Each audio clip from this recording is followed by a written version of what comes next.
ఆర్గనైజర్స్కి,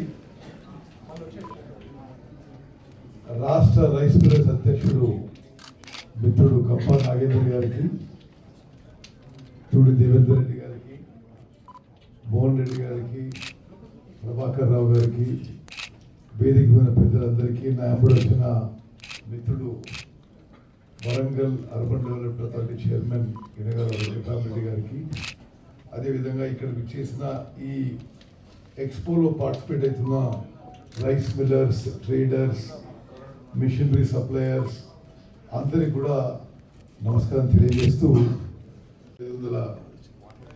మరి rice mills మొత్తం అన్ని కలిపి ఉన్నట్టు, అదేవిధంగా మీ అందరికి కలిపి ఒక 2-3 లక్షల మంది స్కిల్డ్ అన్స్కిల్డ్ మీ మిల్స్ మీద ఆధారపడి బతికేవాళ్ళు ఉన్నారు. It's a very big sector and దగ్గరగా గమనిస్తున్న వ్యక్తిని నేను 6 సార్లు కోదాడ్ హుజూర్ నగర్ నుంచి ఎమ్మెల్యేగా ఎన్నికైనా, ఒకసారి ఎంపీగా అదే ప్రాంతం నుంచి ఎంపికైనా, 7 సార్లు వరుసగా కోదాడ్ హుజూర్ నగర్ నల్గొండ పార్లమెంట్ నుంచి ఎన్నికైన వ్యక్తిగా, అదేవిధంగా ఉమ్మడి ఆంధ్రప్రదేశ్లో కూడా మంత్రిగా ఉన్నా, ఇప్పుడు ప్రత్యేక రాష్ట్రంలో మంత్రిగా ఉన్నా, మీ అనేక ఇబ్బందులు, బాధలు, సమస్యలు నేను మీ పక్షాన కూడా గత ప్రభుత్వాలకు కూడా రిప్రజెంట్ చేయడం జరిగింది. ఈరోజు మీతో కొంత సమయం గడపడం నాకు ఎంతో సంతోషం, సంతృప్తి అని చెప్పి నేను మనవి చేస్తున్నాను.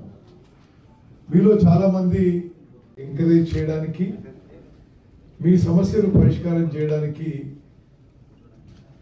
మేము పారదర్శకంగా ముందుకు పోతామని చెప్పి నేను మనవి చేస్తున్నాను. అదేవిధంగా ఈ ఎగ్జిబిషన్ ద్వారా